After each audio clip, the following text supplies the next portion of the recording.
after I'm not around anymore, they might find it interesting, you know. Okay, so I think before we, as you see, I'm avoiding Mendelssohn because it's such a ponderous thing to go through, and I'm not summarizing. I'm going to go through what he says. I do want to look at von Dohm, primarily because von Dohm, or his name is Dohm, I guess he isn't von, it's Christian Wilhelm Dohm, page 2 of this Modern Jewish History book. Really does sum up the Jewish situation fairly well. And he's a German civil servant who's is in service for the crown, and he has really given a very good summary of the situation of the Jews. And Mendelssohn, I think I actually think this is written a little bit after Mendelssohn, a couple of years. The date of this particular piece that they have here is 1781, so it may not be. I think Mendelssohn's writing around 1785 or something like that. So in any case, so maybe it isn't after Mendelssohn. So this is a pretty good. He works for the Prussian government, and it's a pretty good defense of the Jews and Judaism and why they should be recognized. So just take a quick look at this. We'll go through this text. Those of you who don't have it will follow me. Those of you who do have it, all the better. Page 2 in this history collection. When one considers the endeavor to increase the population, apparently they're trying to increase the population of all these countries, and they still are in Europe because the birth rate has been falling even in the modern period. So for some reason they still are trying to increase the population of European countries. They were trying to do it then, but I think the primary reason they were trying to do it then was because they wanted cannon fodder for the army. The more people in the country, the bigger army they can have. But there's one exception, he says. In almost all parts of Europe, the laws and the constitution of the state aim to prevent as much as possible the increase in the numbers of these unfortunate Asiatic refugees. That's interesting. He calls the Jews Asiatic refugees because for them, they come from the East or the steppes of Central Asia or whatever. The Jews, in some states, they're not allowed to stay at all. And one permits them to enjoy the protection of the ruler for a certain price for a short time, often sometimes only for a night. So he really understands what's going on in his day. In most other states, the Jews are received under the most cumbersome conditions, but not as citizens, as inhabitants and subjects only. Now this is a Christian writer, not a Jewish writer, evaluating the situation as he's finding it in the 1780s, and that's really quite astonishing. In fact, in modern Europe today, you have a lot of North African, Turkish, other refugees from Asian countries, and I think their situation is actually quite a bit easier than the Jews in this period. And yet there's a lot of consternation about the numbers of people flooding into Europe even at the present time, and of course in America too. But I think the situation is nothing like what you have here regarding the Jews, either in Europe or in America regarding the situation of immigration into these countries. In many countries, the possession of a fortune already acquired before settlement is a prerequisite. In America, you know, for a while, one of the reasons we had a lot of Middle Easterners owning gas stations back in the 70s was that you could get a visa if you had money to buy a gas station or something, or a motel or something like that. They would give you a visa. That's a little bit like this. The way he portrays it, it's a little bit more equity than that, I think.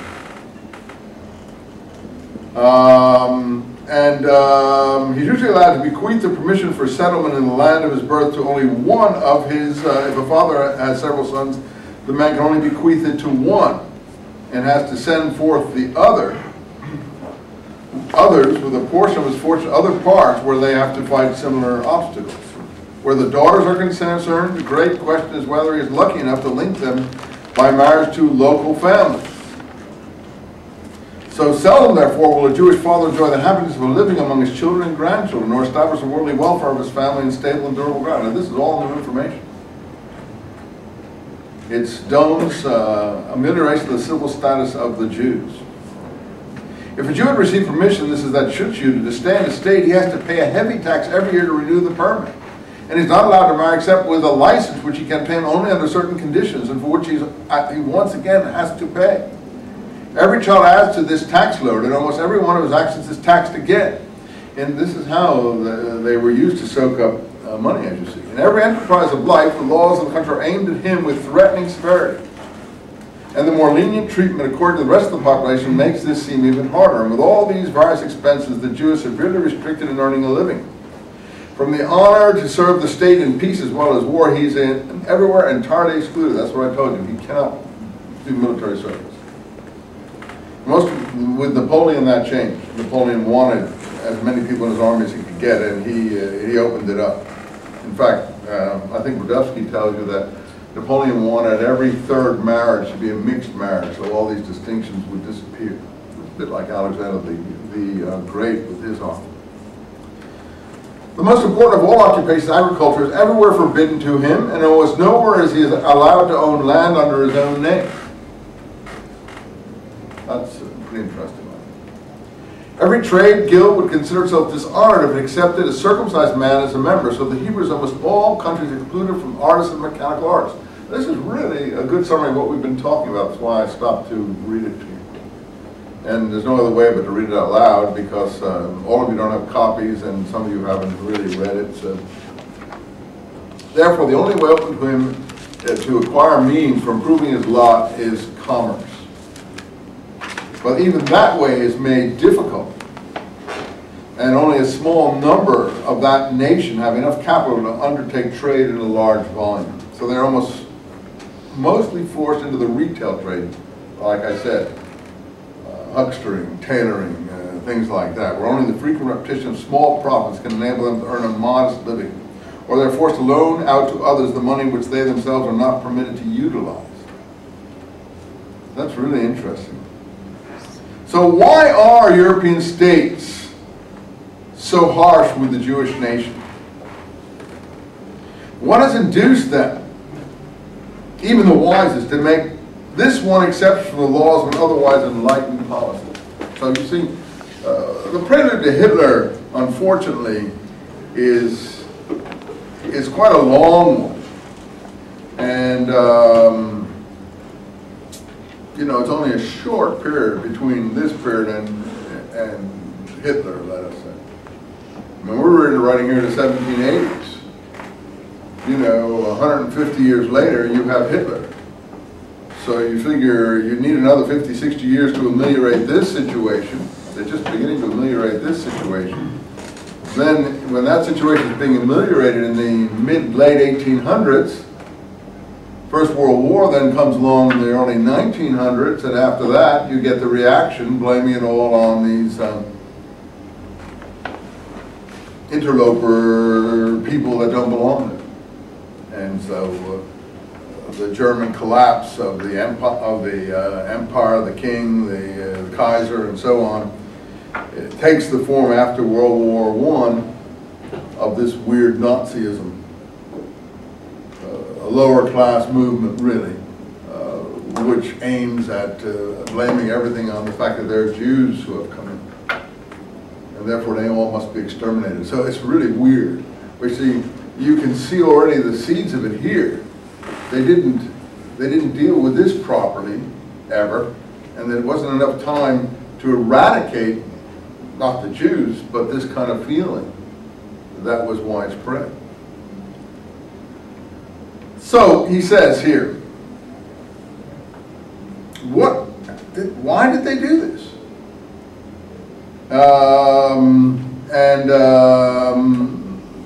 You know, why have they forbidden them to contribute to the general welfare? Should a number of industrious and law-abiding citizens be less useful to the state because they stem from Asia? Interesting, calls it Asia. And differ from the others by beard, circumcision, and in a special way transmitted to them from their ancient forefathers of worshiping the supreme God? This latter would certainly disqualify them from all rights of citizenship. This is the question that Mendelssohn is answering in Jerusalem. We're not a threat. Why not treat us as equals? That's what the whole essay Jerusalem is about. Give us citizenship. And justify these restrictive measures. If it contained principles which would keep the Jews from fulfilling the duties to the state, Mendelssohn is going to argue our religion does not keep us from fulfilling our duties to the state. How many have been reading Mendelssohn? That's what he's arguing. There's nothing in the Jewish religion against reason and so on. And they do. These are particular laws that we have to observe that concern us only, but they do not stop us from fulfilling our duties to the state. And I think he implies that if they did, the duties to the state would take preference. And so it's very interesting. But that's why Dome. You agree with me that Dome is really interesting? The fact that he sums it all up here. Hope you all were able to get a copy. You managed to copy that thing then? You guys worked it all out? Don't forget to give me my thing back, huh? Yeah. He's got it. Don't you mark that now. What happened to him? He didn't get one? What happened? You didn't copy it or what? Yeah, I copied it and then I gave it back to him. Yeah, you copied it. I actually found someone who went out and copied it. Oh, that's great. That's great. That's great. Yeah, I mean, actually, you can easily order it on the internet. There's no problem. It's just a matter if you want to pay a rush postage or something. You pay a rush postage, it's already like $8 or $9, isn't it? Whereas if you pay the normal postage, you can get it up. But you don't know how long it's going to take to get to you. If you pay the $3.50 postage or something, it could take 2 weeks or something to get to. Anyway. This beard, circumcision, and so on is going to be a big deal even when the Nazis come. This latter would certainly disqualify them from full rights of citizenship and justify all restrictive measures.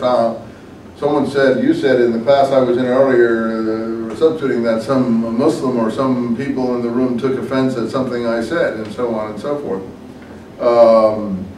Today, in Islam, there could be practices that in fact disqualify someone from full rights of citizenship, but no one is going to apply them. No one even thinks like this anymore. I mean, as I said, if they are more loyal to the Prophet than they are to the Declaration of Independence or the Constitution, then that should be an impediment. I mean, when the chips are down, as we said before, Kennedy had to agree that the Constitution took precedence over the Catholic religion. And the same, I think, most Jews understand that too. They'll ask for whatever rights that they will accord to them, but when the time comes, it's the Constitution of the United States, which is the new Torah, if you want to call it that. And the very fact of that Constitution is very much related to a kind of like Torah idea, divine legislation for the entire nation. A legislation, not a faith. It's interesting. So, but Islam is still, as we've been talking about to some degree occasionally, in the medieval mindset. It hasn't separated these things out in any effective way. Most Muslims have, but with the new aggressiveness and extremism, or whatever you want to, militancy is a better word.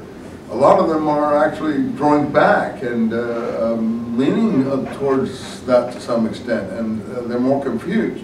50 years ago, I don't think any Muslims in America would have been confused at all. They would have realized and thought that American Constitution law is the supreme thing. But now I think this zealotry, if you want to call it that, this militancy, makes them think twice. And according to Dohm, then that is a problem, in his view, in Europe in the 19th or 18th century, whatever you want to talk about. I don't think it's a problem for us here in America at the moment, or Europe. They haven't made a big issue of it, but I think it is going to be a problem, probably more in Europe than here. France is having riots and things in the suburbs where there are a lot of enclaves of different people of that kind of allegiance. And Germany has a fairly big problem in that regard. Holland had a person assassinated who, descendant of Van Gogh, who made a movie about women's rights with another woman who had come from, I think, East Africa, and they actually killed this guy on the street, stabbed him, put a note in his body, said that he'd offended the Koran or something like that, and thought that that was something that could be done. I mean, it shocked Holland totally. Holland is really in a state of shock regarding this and doesn't know what to do on these issues because of this extremism. I don't think the Jews behaved like that in Europe at all. They were very, I don't want to say, you know, shuffling, but they were extremely... Docile. Yeah, that's a good word. Docile is a good word. There's another word where you bow down a little bit, more than docile. Submissive, that's the word you want. Submissive. They were very submissive. And they were even up to the Holocaust.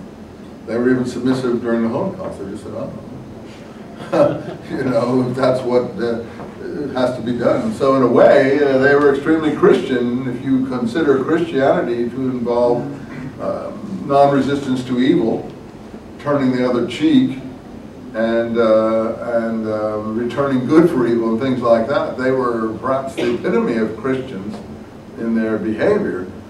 And the Christian nations of Europe are pretty warlike on the whole. I've never met many Europeans, if you hit him on one cheek, that he doesn't whack the heck out of you. I've never seen one turn the other cheek. Never, never, never. Barroom fights all the time and stuff like that. I've never seen such a thing. Maybe that's what confession is for, but I've never seen one, except a few saintly people who make a point of it, but I've never seen the average citizen show any of these Christian virtues whatsoever. Violence is the order of the day, and quick-temperedness, and you know, if you're insulted, whack back as fast as you can is what I've encountered across most of Europe, and of course America too. Jews behave that way a little bit now after the World War II and Israel matter, but Jews really couldn't afford to respond in that way. Freud tells an incredible story about his father. Anyone familiar with that story?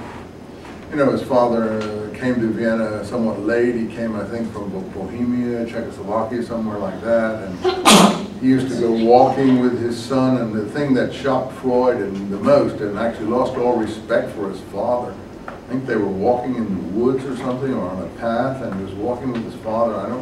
Not clear in my mind the whole episode, but someone came along and cursed him and spit on him and knocked him down for no reason, just because he was Jewish, looking like a Jew, and did this to him in front of his son.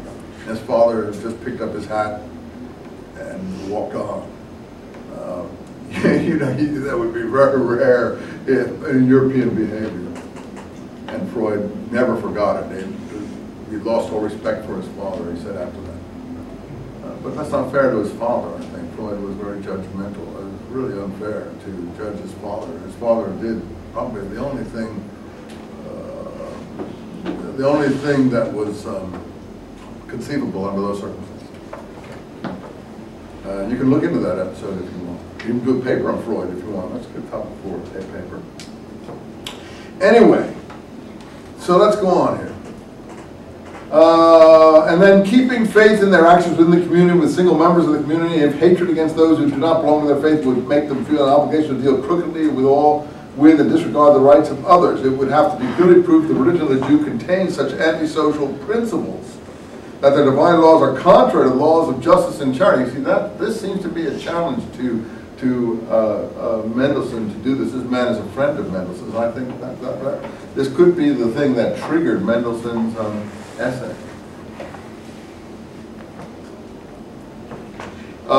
If one were to justify before the eyes of reason that the rights of citizenship should be withheld entirely only from Jews, and that he should be permitted only partially to enjoy the rights of man. Look, he's already talking about the rights of citizenship, the rights of man.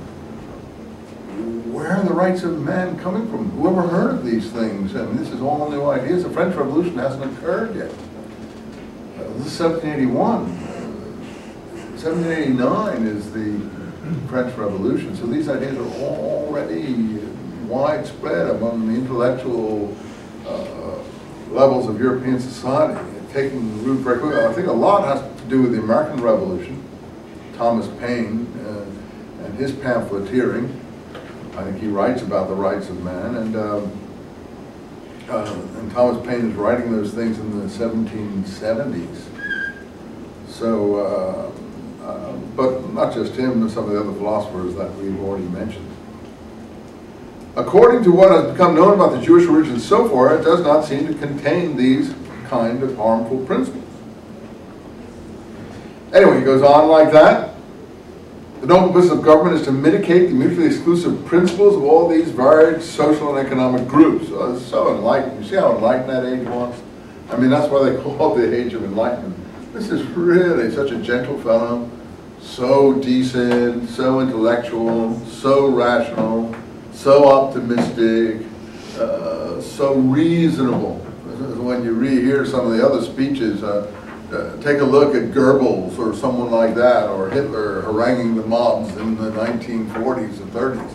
I mean, this is this is maybe almost 200 years or 180 years after Dome, and all you can say is a deterioration has occurred.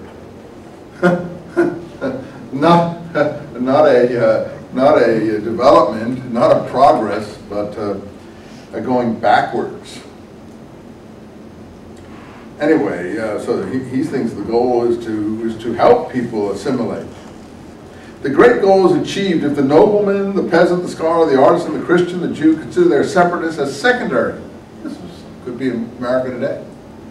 And their role as citizen primary. That's why the French, 10 years later, are calling each other citizen.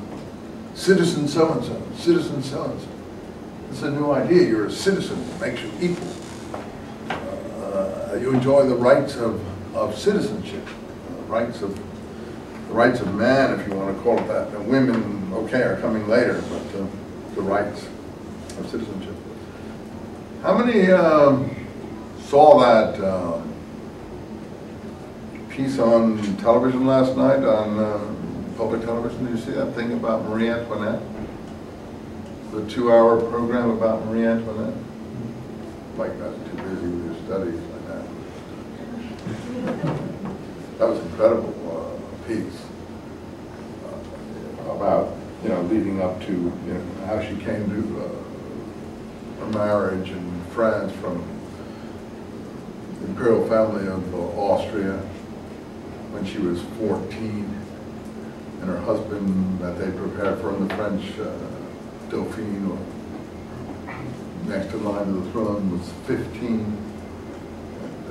How they show the pictures of her all the way, and she's executed when she's about 38. So, but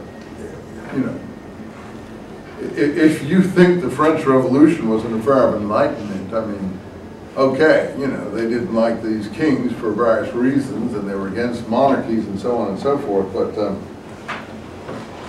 the way they treated her and her children was just abominable.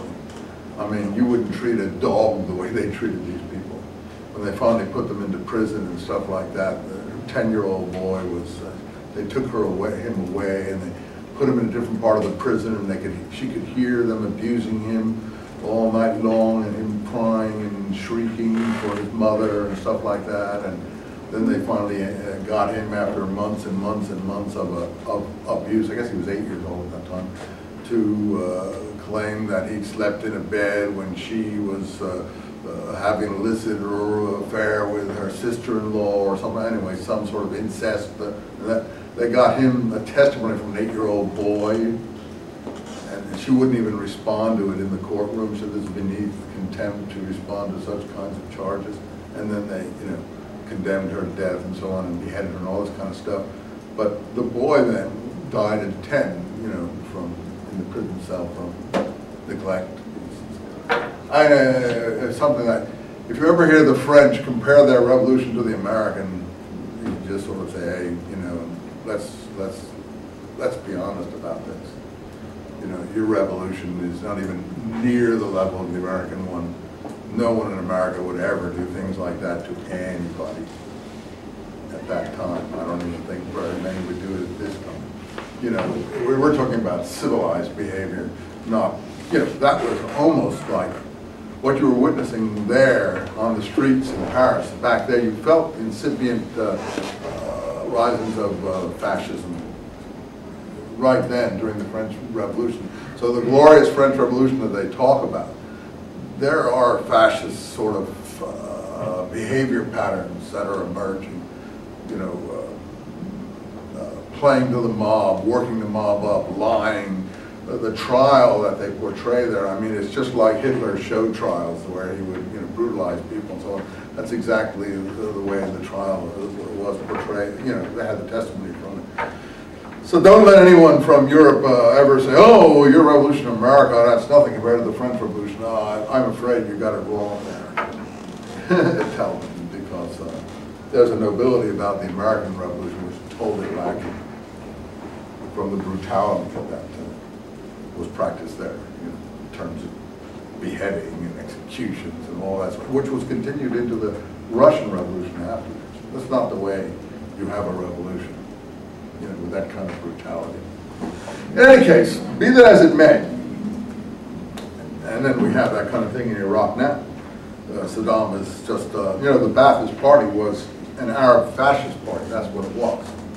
Was you know, fascism is National Socialism. The Ba'ath, the party that Saddam represents, and in Syria too, they were National Socialist parties applied to the Arab situation in those countries. So they took their inspiration from Nazism. So this is why you see this kind of thing. Okay, but Dome is a very civilized person, as you can see. So let's see. So the citizens of the great states of antiquity were not divided because of divergent belief in various gods. They were patriots first, and so today on the other side of the ocean, Catholics, Episcopalians, and Puritans are fighting together for the new state, which is to unite all of them and for freedom and justice to be enjoyed by all of them. He's speaking about America there. He knows, you see, what's happening in America, and he does have it right, actually. I mean, we're not a perfect country, as you know, because people have weaknesses and there are shortcomings in all individuals and so on. But what they strive towards is something terribly important, and that is interesting, what he says there. He's aware of that.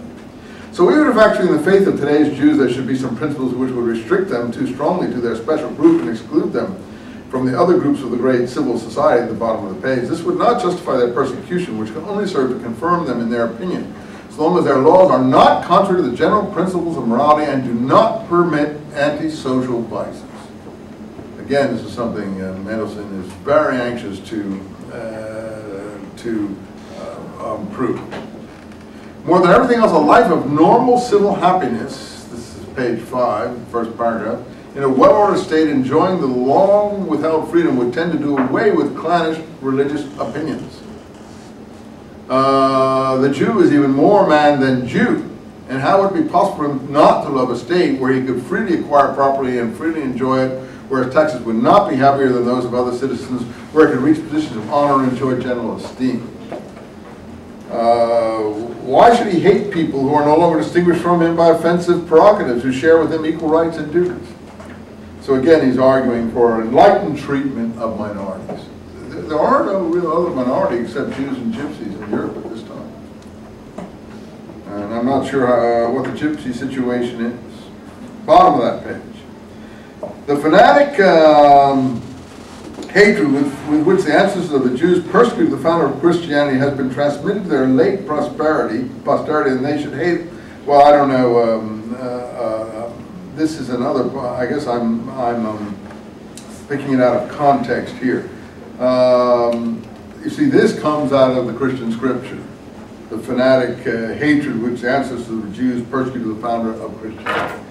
I don't think anyone who does the historical Jesus past can even possibly think that. So these ideas are still there within the society, and I think that is what's causing the issue. It is this theological issue. That's why the hatred of the Jews, if you can call it that, is such an intractable thing. Because you can get over hatred of Poles, hatred of Irish, hatred of Canadians, hatred of you know, whoever, hatred of people south of the border, all those kinds of things. People do get over because it's not a theological hatred. If it's in Scripture to some extent, which is why I struggle so hard in the classes I do to eliminate it from Scripture, to point out that it is there and it's unchristian to be there. And a person who's really a Christian couldn't possibly entertain that being in the documents. If it creates hatred and is incendiary in some way, which it has been, then any real Christian would want that not to be there because they believe in the fact of gentleness, charity, returning good, and so on. Not exacerbating evil. So I mean it's a terribly serious problem, and that's why I work so hard in the way I do in my other class. Some of you take my other classes and think, well, what's he up to? I'm trying. I'm not doing it with an agenda. I'm doing it because I think it should be done because it's wrong after the Holocaust to have this sort of incendiary material still around. And then you get people in like Iran or other places start the whole thing up again with the kind of statements they make, and then people tolerate that hate speech. Anyway, because Scripture is a very difficult thing. It's an intractable thing to deal with. Now, I would have to read this whole paragraph from Dome to see what he's talking about. I guess one should look at it. Let's do it. I didn't mean to pick that out.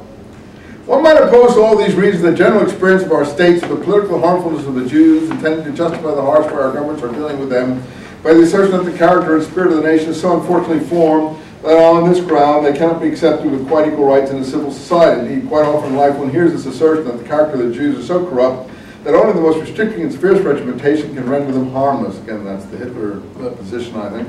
So these unfortunates, it is said, has been transmitted from their so these people speak like this. That's what he's talking. I knew he wasn't speaking like this.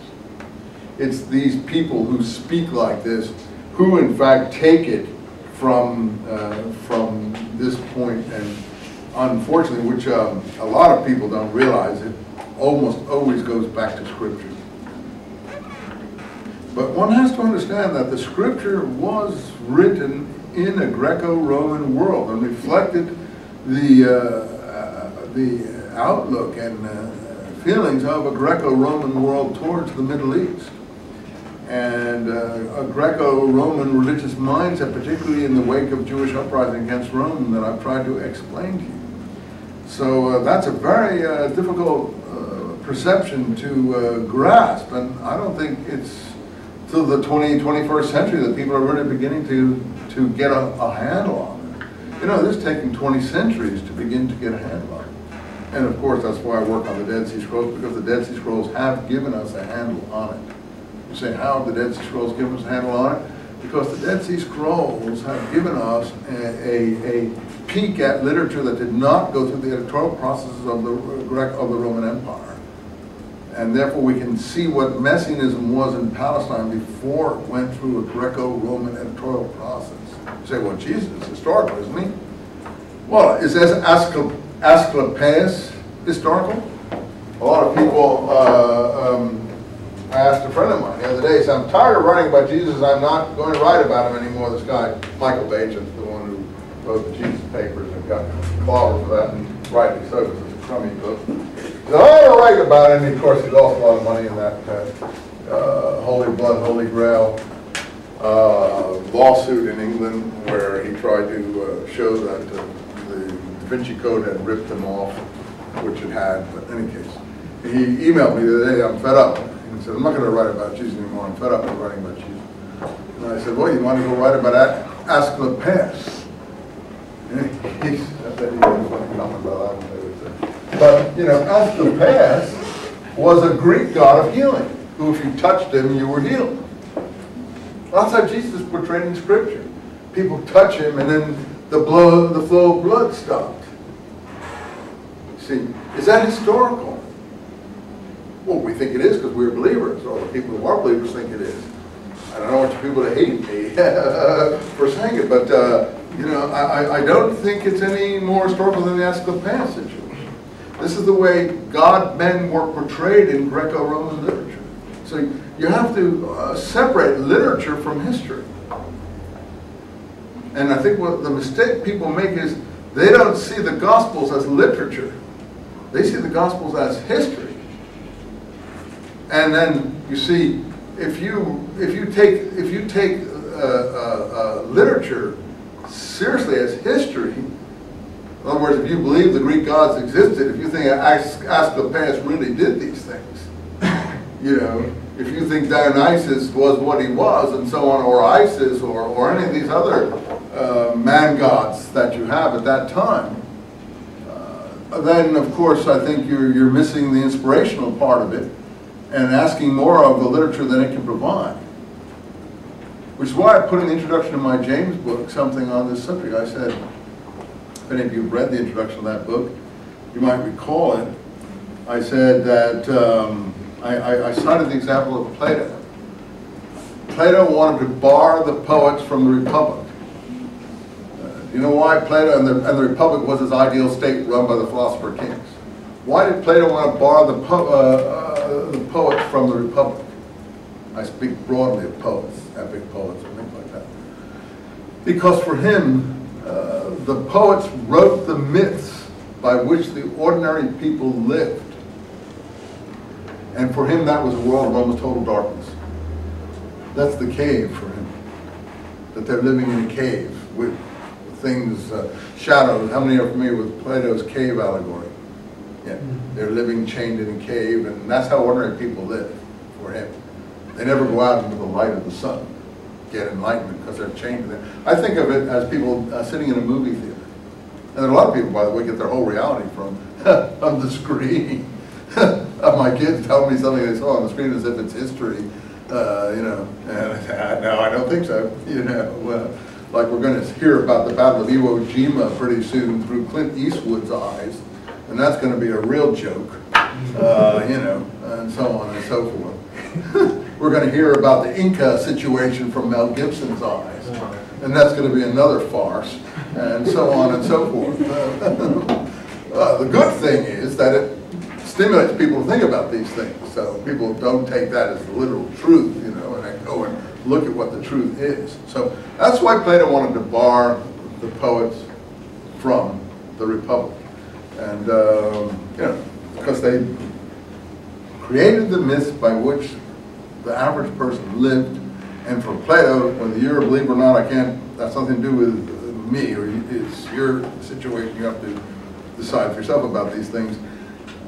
For Plato, that was a world of almost total darkness. You know, the Pope quoted the other day what a Byzantine emperor said about Islam in the 13th century or something like that. He was very smart, because he could say, I didn't say that, I was just quoting the Byzantine emperor that said it. You know, I'm just quoting Plato. I'm not saying that people live in a world of almost total darkness. You see the parallel? Yeah.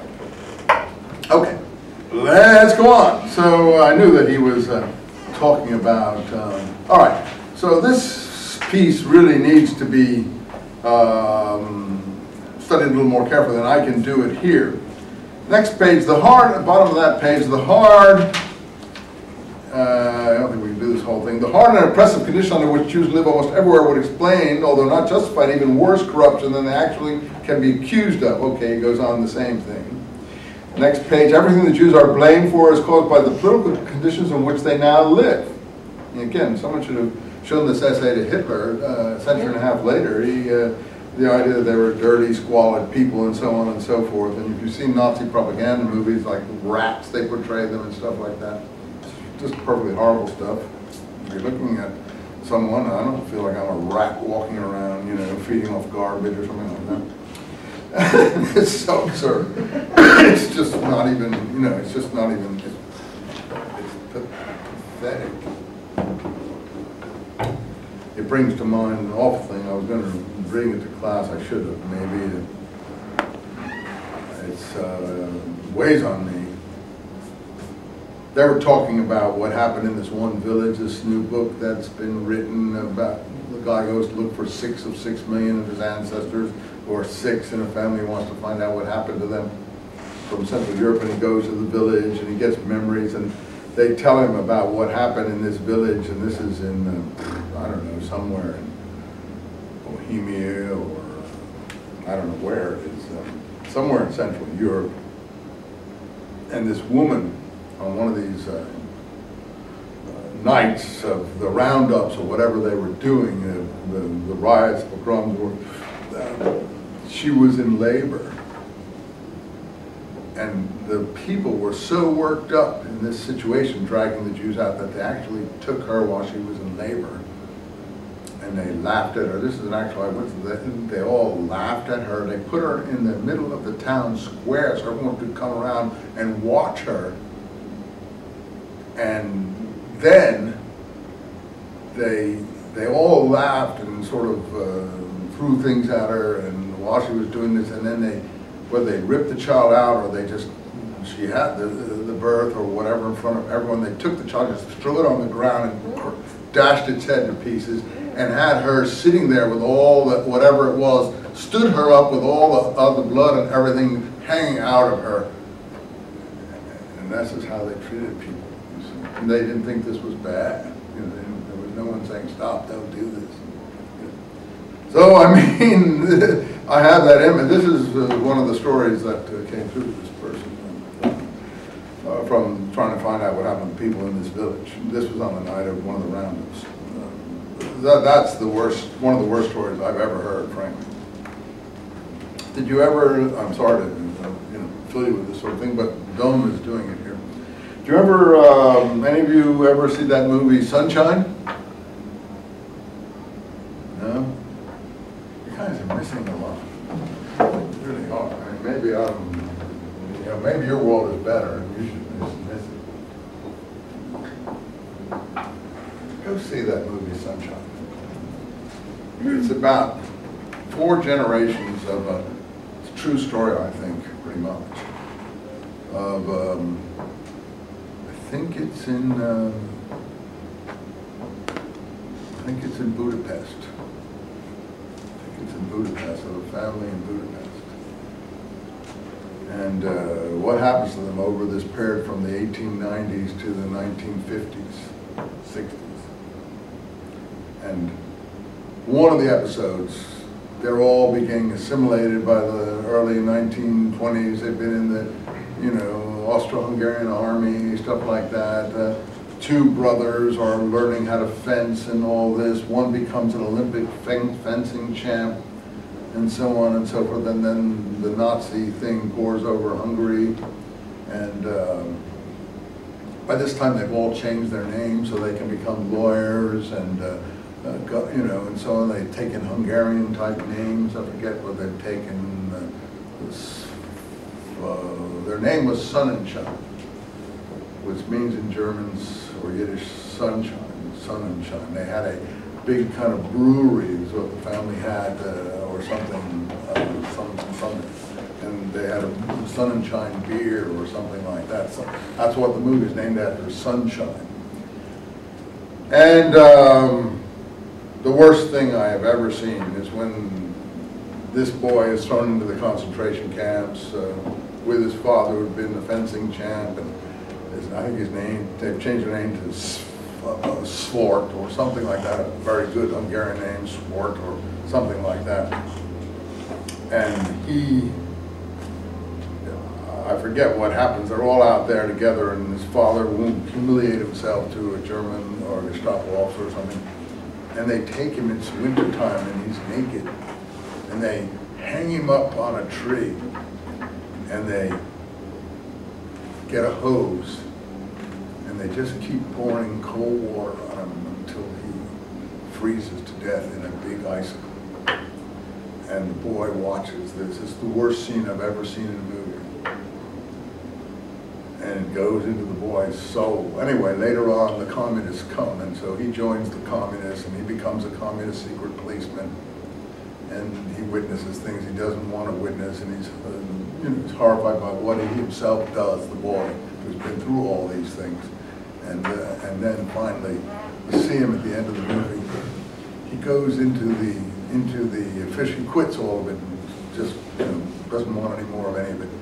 He goes into the official name bureau and he says to the woman at the desk, the communist official or whatever, I want to change my name. He said, okay, what's your name? It's a Swart, something like that, Svart, something, you know, some very good Hungarian name. He said, okay, so what do you want to change it to? He says, Sun and Shine. And she looks at him and she's amazed. Well, why would you want to do that? Why would you want to change your name to Sun and Shine? Change it back to what they originally were, way back. And he wouldn't say. He just wants his name changed back. This is a great movie. That's all I can tell you. If you have a chance, it's a wonderful movie. You can get it in the rental stores. It's a Technicolor. It's 3 hours. It's a very big epic. You want to see something that'll really teach you something about the situation and everything, go to get this movie, Sunshine. You won't be sorry. It's probably the best movie I've seen in the last 10 years in many ways. I don't know if it's the best movie in all regards, but the most moving movie that I've seen, certainly on this subject, for sure, beyond any movie I've ever seen on this subject, because it has totally the ring of truth, and it goes through, I say, 4 generations. I don't want to spoil it, I've already spoiled it for you, but I have to encourage you to go see a movie like that, because if I don't tell you a little about it, you won't understand why. One hears in all places, top 6, where they are allowed to multiply numbers, the accusation that they monopolize branches of trade permitted to them in Christians are unable to compete. It's the sort of thing we hear about Asians in America today, or in the ghetto you hear this about Koreans or something, and different, it's a typical accusation that's made against newcomers because they know how to progress in a certain trade and so on. Again, he says everything is political. Page 7. The accusation that today's Jews even now regard the Christians with fanatic hatred, etc., which causes some of their ancestors 18th century to go to crucify Jesus, hardly deserves a serious reply. So you see, he just dismisses that outright, even though but anyway, even if there were any truth to it, he said, only in barbarian tribes could the descendants in France, Germany be punished for a crime committed many centuries ago. It is, in fact, that the mutual antipathy of the two religious groups which have common origin has persisted longer than the philosophical mind would guess and desire after such a long time. But just that is the fault of the governments which were unable to reduce the friction and so on. Well, you see, he doesn't go into the historical Jesus problem. He accepts the scripture himself. And in fact, if you read Nietzsche, that's my beef with Nietzsche. He's actually, quite an enlightened philosopher in a lot of ways, and I think what was the big work he wrote against? I think he called it the Antichrist or something like that, where he writes against Christianity. I forget who knows the name of that work by Nietzsche. I think it is the Antichrist. I think it's the Antichrist. Well, he's a total idiot. He's very enlightened in what he's trying to maybe teach or something. Of course, many people blame fascism on Nietzsche, but he was not that kind of person, actually. He was not anti-Semitic or anything like that. But he makes a tremendous error. He considers Christianity a Jewish faith, something coming out of Judaism, so he blames Judaism for it, when it's actually Hellenistic. And he should be blaming Hellenization for it. It isn't coming out of Judaism as such, not the form that we know. You see, so his historical sense is totally warped, and that leads him to, again, that's why he writes another book.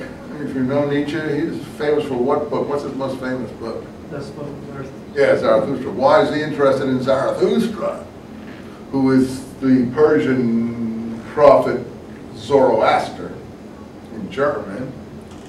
Because the language professors in the mid to late 19th centuries are going into what are Semitic languages and what are Indo-European languages. And they figured out that the Indo-European family of languages goes across from Germany into Iran into India and so on. And these are called Indo-European languages for that reason. And for him, he wants an Indo-European prophet. He doesn't want a Semitic prophet because he blames Christianity on the Semites. So he wants for the Germans a new prophet. So he chooses a fictional work. Again, don't let the poets into the Republic. A poetic fictional work, Thus Spake Zarathustra, to tell us what Zarathustra should or would or might have said. And of course it's Nietzsche posing as Zarathustra, the new Aryan. And Aryan, you know, modern Iran comes from the word Aryan. You're familiar with that, I take it. That's what Iran, because they see themselves as Aryan, and the swastika is taken from Persian Hindu iconography. That's where Hitler got it from. In other words, have a symbol that's not a cross, but it's Aryan symbol. So all of this is being related to Nietzsche and so on, and his philosophical, well, half insanity and half interesting. But the point is that a lot of harm came out of what he had to say, as well as some interesting things.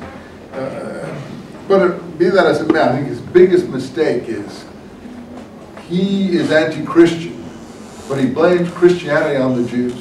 You can't blame, the others blame the death of Christ on the Jews. He blames the creation of Christianity on the Jews.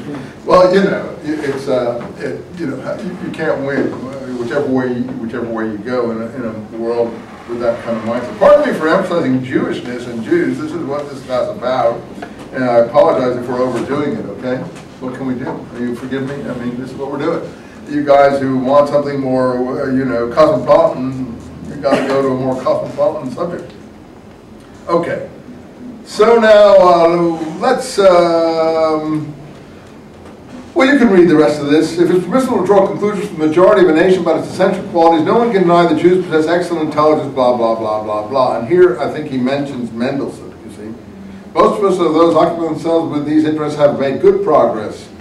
And even if they're not known to the public, like a Moses Mendelssohn and so on and so on. He compliments them for certain things. In contrast to these fine traits of the Jewish character is the exaggerated love of the nation for every kind of prophet, blah, blah, blah, blah, blah. Well, anyway. Finally, his description here of how the Jews got in this situation, I think, is good. Page 9 at the bottom.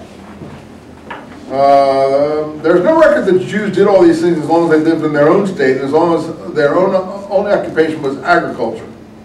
Nor during the period when they dispersed over the whole Roman Empire, enjoyed all human and civil rights. Well, he's overdoing it here. He's got some weaknesses in this essay. The Jews have been forced for many centuries now to live on commerce exclusively. That's the problem. It's surprising that the spirit of this occupation became entirely their spirit. Is it surprising? And by long heredity has gained strength and now determines much more the faulty formation of that character. He thinks there's a faulty character too, so he's got his own anti-Semitic mindset, even though he's very enlightened. Love of profit must be much more vivid in the Jews because it's the sole means of survival for them. And that's what we've been talking about. Usury, unfair profits must be considered more permissible by them because all branches of their trade were heavily taxed, so the regular profit would not have sufficed to pay all their fees. So there, logically, the soul of the young Jew must be entirely conditioned to desire profit and commerce. So he's explaining the situation.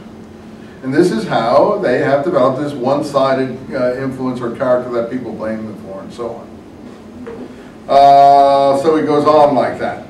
So they need equal rights. Second, bottom of page 10. Since it is primarily a limitation of the Jews to commerce which has determined the influence of their moral and political character, a perfect freedom in the choice of livelihood would serve justice as well as represent a humanitarian policy. Third, the Jews should not be excluded from agriculture. Unless the purchase of land and property is restricted in a country to certain classes of the inhabitants, the Jews should not be excluded. They should have equal rights. He wants to make them like everyone else. Then he speaks about the Judengasse. What does Judengasse mean? Jew Street. That is in every town, apparently. Where they're restricted residents. If it's not a ghetto, it's a street. In many places, for instance, Frankfurt, where the Judengasse is locked up every night. He says it. This is 1780. The Judengasse is locked up every night. You people who come from a minority background, whether you're, you know, from some other part of the, you know, world that you feel you've been mistreated in this country here, just take a look at this.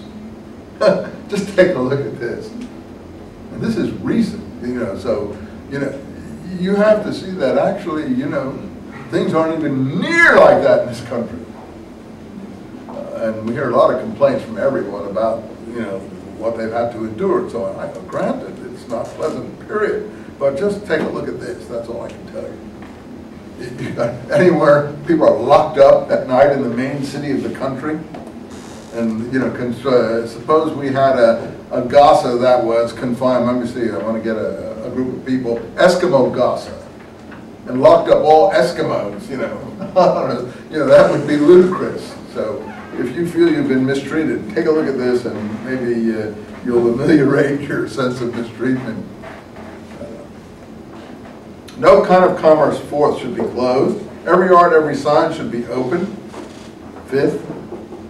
How about public office?